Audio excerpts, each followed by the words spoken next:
let's check those bikes. No Shimano here. Nope, none over here either. In my old bag of parts. Nope, that's not a DI2 either. I don't even have a Shimano group set. Buy a new group set! Can't expect me to buy a whole group set just to reverse engineer one stupid thing. I mean, I don't even have a frame this thing can go on. Though I might as well check the internet to see what's on. Not really seeing any Shimano stuff. Bit odd.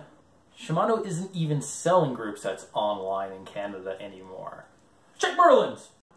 Seems Merlin doesn't care.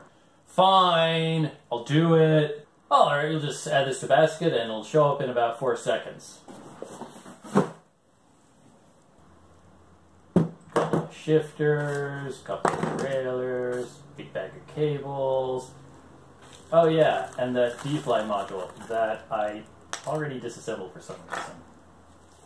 Somehow, like a miracle, ANT Plus rose up and gave us standardization for electronics in the cycling industry. It was like some sort of miracle. There was a defined profile by a third party that kept everything kind of working together. It allowed things like all of your devices to communicate to a cycle computer or to a watch, or in fact, to both simultaneously. But then we've had industry players who have just decided that the existing profiles are insufficient. They've gone and they've made their own entire profile. So in order to understand why I think that this is a bit of a disservice to the industry, we have to talk about the existing ANT Plus profile. So any group set manufacturer out there can use the existing ANT Plus shifting profiles. It's the only standard profile out there. There is no Bluetooth profile for this yet.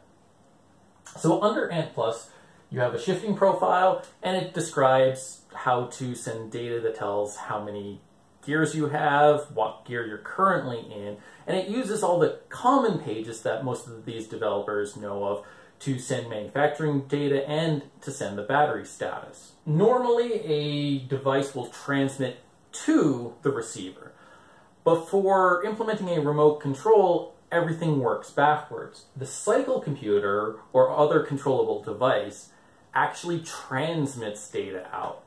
So it's transmitting data, and a group set or a remote control device type controller, such as the Edge remote, actually receives that signal, and during a specific window after it receives it, it can send an acknowledgement command, and in that acknowledgement command is the payload of the command. The commands are described, but they were described generically a long time ago, so they're not very cycle computer specific, limiting the ability to control a cycle computer. But it means that I can have 5 Garmin remotes, 10 Garmin remotes. I can even use multiple group sets simultaneously to control the cycle computer. But it means that there's 2 profiles to handle, and this device, your shifter or your individual controller, has to do the pairing, and that becomes difficult without displays or indicators of any kind. So what Shimano did was they combined those 2 into a transmit forward profile. But rather than bringing it into an industry standard and updating the shifting profile or doing anything such as creating a new profile, they kept it private. And the way they make it private is that there are network keys. These are kind of like encryption keys, sort of. It's the same key to encode and decode, and it's done at a hardware level. So ANT Plus uses a specific frequency and a specific network key. In order to get those, you have to become an adopter or a member. DI2 private ANT profile, it's up to Shimano to fully control that, which means I can't just call up Shimano and say, hey, I'm working on this new product, I want to incorporate your product in it, can I use it? But imagine if you're a group set company and you are there and you're saying, well, I want to implement your profile because it has the greatest compatibility among cycle computers. And they're like, well, no, we're going to have to find a vulnerability. So in this case, a vulnerability may be found through looking up things like the FCC filings. If it's a wireless product, there's likely an FCC filing, which will likely show you at least a picture of the circuit board. It can be a great method of finding what chips are used, or if there are potentially I/O areas, such as a header internally for a UART connector. But the next step to that is just opening it. Once you open it, you can usually get a better look, you can get closer, you can see if there are any probe points. But once you have things open, before even jumping to that, you can look up that hardware, you can look up those data sheets. So in this case, this market is kind of niche and small, so most of the components will be off the shelf. Likely nothing will be custom, and therefore most data sheets will be available. Probe and record. Once you find those areas, you want to probe them, get them connected to your logic analyzer, and record them into your computer.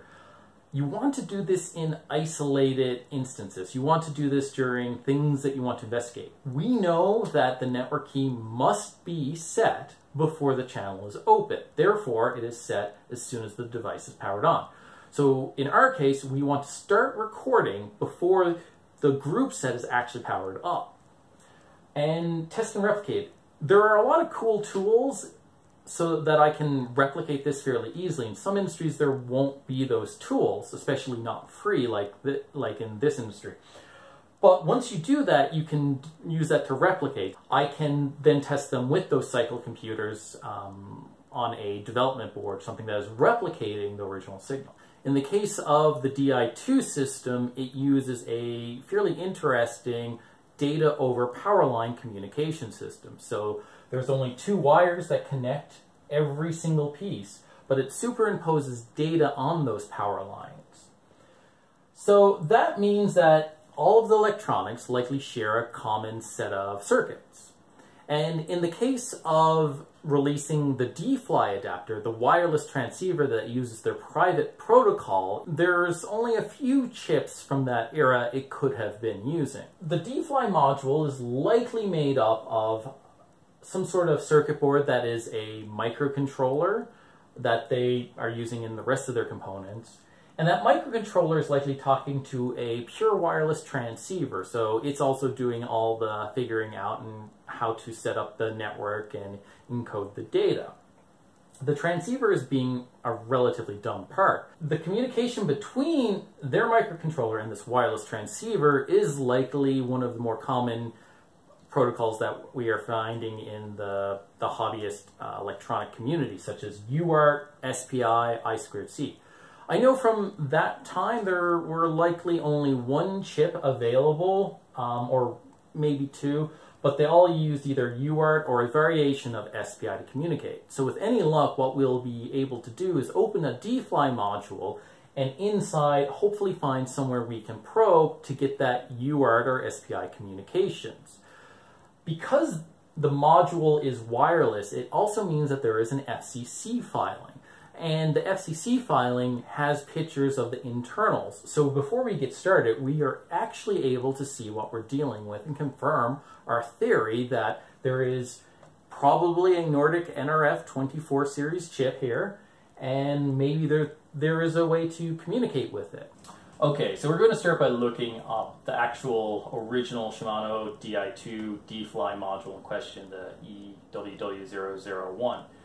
And I'm just looking for a FCC ID here. And right down here we see the ID is WY7-11. So there's the main FCC website, or FCC.io, and we can look up this website, this part on this website, and it's going to give us a little bit of information. So here's the part, and we can scroll down and we can see a whole bunch of documents. Internal photos, we should be able to understand what the product is better. And we can see that it's made up of 2 different boards, one likely talking to the DI2 2-wire interface, and the other one looks like probably just a transceiver. And on that transceiver, we see a different FCC ID. So by looking this up, we should be able to get more information of what's inside this module. And I have this already open here. And yeah, so we can now go into its internal photos, and it'll take the shielding off, and what we see is it's saying NRF, looks like 24 maybe, probably a 24 AP2. But it has all these debug pins. So they provided a user manual for testing, and it has a general block diagram. And sure enough, 24 AP2, standard ANT Plus wireless chip, or ANT wireless chip. There is a chip that talks to the DI2 side that does all of the configuration of a simple wireless transceiver. It talks to that wireless transceiver via UART. So I've taken out the wireless board from the D-Fly module, and then I soldered onto all of the headers. It took 3 attempts. My first 2 guesses didn't work out, so needed all 3 and then a combination of the 2, so they're hooked up to the logic analyzer. And you can see that it's connected there with the Garmin. And here I am capturing the startup sequence. So I've already got the logic analyzer recording. I plug it in. You can see the DI2 immediately connected on the Garmin there. And I just shifted a few gears to see what happened. So the first thing we can see here is that we have our standard ANT plus sync command, and then 6F is just a startup command. So this is the data that's going from the chip to the microcontroller, and as you can see, the data from the microcontroller to the chip is just held low. So we can move on to the next bit. So an A5 sync allows us to write to it. So now we're writing one byte, and then we're writing the 6D. And so a 6D in the documents surprisingly is just an enable crystal line. I figured that was automatic. And then the last byte is just a checksum, so it's just all the bytes XORed together. Sorry, so it's 6D. The 00 is the command. A filler 0 byte must be included, and then we get a C9. So we have an A4 sync here. The message is 3 bytes. 40 is just a channel response or event. The channel number is 0. The message ID is 6D with a message code of 0. So I believe 6D was the command, so it's just responding to the command that we sent, and it's giving us a 00 in hex, which was response no error. So the next thing that happens, we get our sync signal again. We're sending a payload of 9 bytes. We're sending a command 46 this time, so looking that up is assign the network number. So I can recognize off the top of my head the ANT plus network key, and this is not it. So this A9, AD, 32, 68, 3D, 76, C7, 4D. That therefore must be the Shimano private key. So this is the thing that we were looking for. The 0x75, that's just your checksum again. And we get a sync signals, and to our response 46, no error, so it was set correctly. This, however, is interesting. I'm going to have to kind of not show the whole thing here, but what we've got is on network 1, right here, we're starting to send another key. So back here, we set up the Shimano private key on network 0. And then over here, we're setting another key for network 1 that, starting with B9, I can tell you right now is the ANT plus key. So I'm just going to scroll over that. Simple positive response. Another field, so 3 bytes into 0x42. This is assigning channel 0 as a specific type. So 42 assigns channel as primarily a transmit channel. So it's considered a bidirectional channel. Transmit. Setting another channel. So this is interesting. So now we set up channel 0 as the Shimano private one because it used, if we go back here, it's this area here is saying use network 0.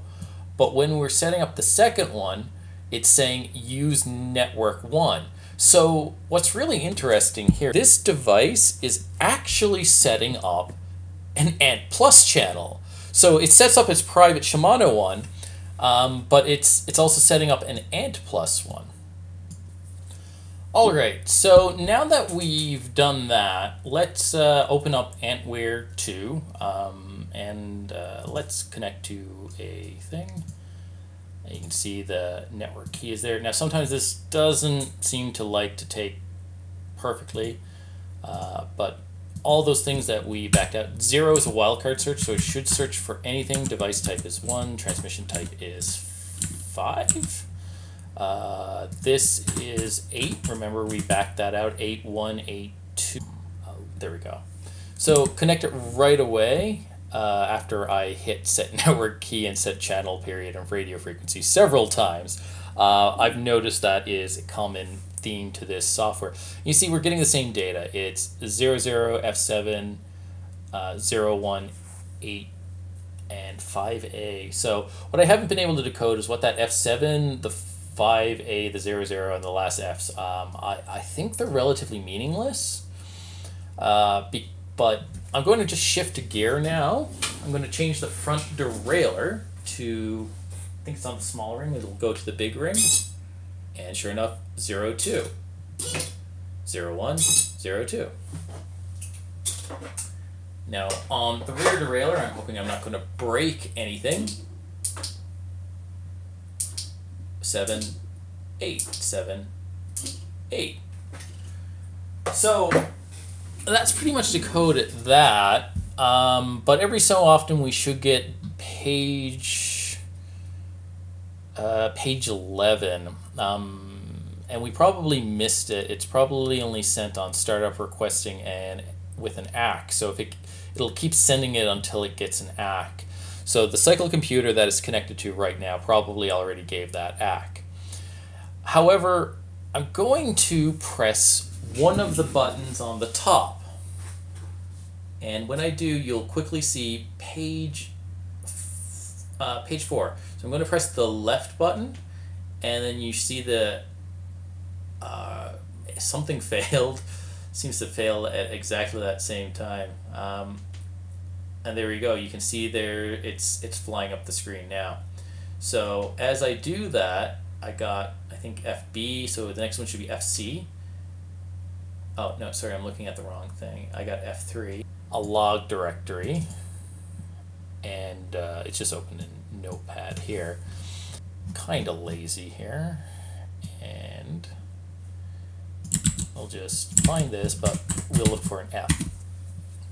So what we see is the first message, the F0, count to 0, it's a null, so, but there's a button press, and the button press is a 1 type, which is a single press, and then the count is 2. So if I search again, so next time I press the button, it should say 1, 3.